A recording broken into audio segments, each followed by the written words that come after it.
Schedule বিপর্যয় ছাড়াই মক্কার উদ্দেশ্যে ঢাকা ছেড়ে যাচ্ছে হজ ফ্লাইট। আশকোনার হজ ক্যাম্পে মশার উপদ্রব ও লাগেজ ব্যবস্থাপনা নিয়ে যাত্রীদের রয়েছে নানা অভিযোগ।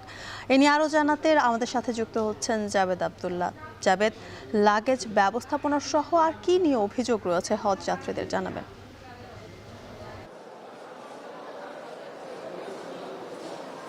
যদিও এরই মধ্যে ৮২টি ফ্লাইটে ৩২,০০০-এরও বেশি হজ যাত্রী হজের উদ্দেশ্যে ঢাকা ছেড়ে গেছেন।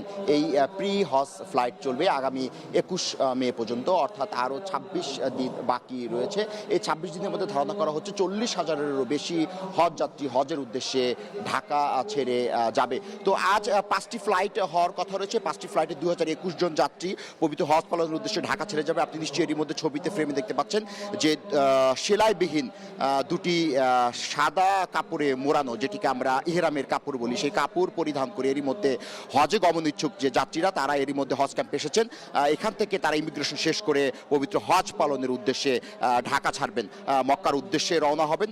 সেই আরাফাতের ময়দানে যে শ্রেষ্ঠ যে মানব, অর্থাৎ যিনি মুক্তির যাকে দূত বলা হয়, অর্থাৎ শ্রেষ্ঠ নবী, শ্রেষ্ঠ হযরত মুহাম্মদ সাল্লাল্লাহু আলাইহি ওয়াসাল্লামের রওজা জিয়ারত করবেন সারা মুসলিম বিশ্বের উম্মার শান্তি কামনা এবং রবের নৈকট্য লাভের আশায়। এরই মধ্যে একটু বলে রাখি যে এই যে আজ এবার যে হজ, এই হজে প্রায় ৭৮,৫০০ হজ যাত্রী নিবন্ধন করেছে। সেই নিবন্ধিত ৭৮,৫০০ হজ যাত্রীকে এবার ভিসা সম্পন্ন করেছে সৌদি আরবের যে মন্ত্রণালয় রয়েছে, প্রবাসী মন্ত্রণালয় এবং সৌদি হজ ব্যবস্থাপনা মন্ত্রণালয়, সেই মন্ত্রণালয় এরই মধ্যে তাদের ভিসা সম্পন্ন করেছে। একটু মোটা দাগে এভাবে বলা যায় যে এখন পর্যন্ত হজ ব্যবস্থাপনা বেশ ভালো। আমাদেরকে হজ যে অফিস রয়েছে, সেই হজ অফিস থেকে জানানো হয়েছে যে এখন পর্যন্ত বড় কোনো ধরনের শিডিউল বিপর্যয় হয়নি। আপনার প্রশ্নের উত্তর এভাবে দেওয়া যায়, মশা নিয়ন্ত্রণে এবং খাবারের মান উন্নয়নের জন্য এই হজ অফিস নিরলসভাবে কাজ করছে এবং সংশ্লিষ্ট সবাই এই ব্যাপারে বেশ তৎপর বলে কিন্তু আমাদেরকে জানানো হয়েছে। একটু জানি রাখি, বেশ কয়েকদিন আগে হজ যাত্রীর যে টাকা খোয়া গিয়েছিল, সেই টাকা খোয়া যাওয়ার পর থেকে আইন শৃঙ্খলা বাহিনীর তৎপরতা আমরা দেখেছি। অর্থাৎ ২০ সদস্যের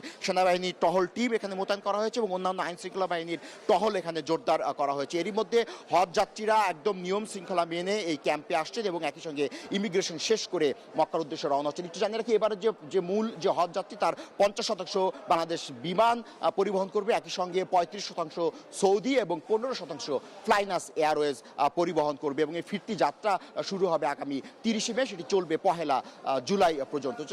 এই ছিল জ্যোতিকা আমার কাছে যে আশকোনার হজ ক্যাম্প, আশকোনার হজ ক্যাম্প থেকে হজ যাত্রার সবশেষ তথ্য। পরবর্তী সংবাদে আমরা আবারও ভিন্ন তথ্য নিয়ে আপনার সঙ্গে যুক্ত হব। জ্যোতিকা, হজ ফ্লাইটের খবর জানাতে যুক্ত ছিলেন জাবেদ আব্দুল্লাহ।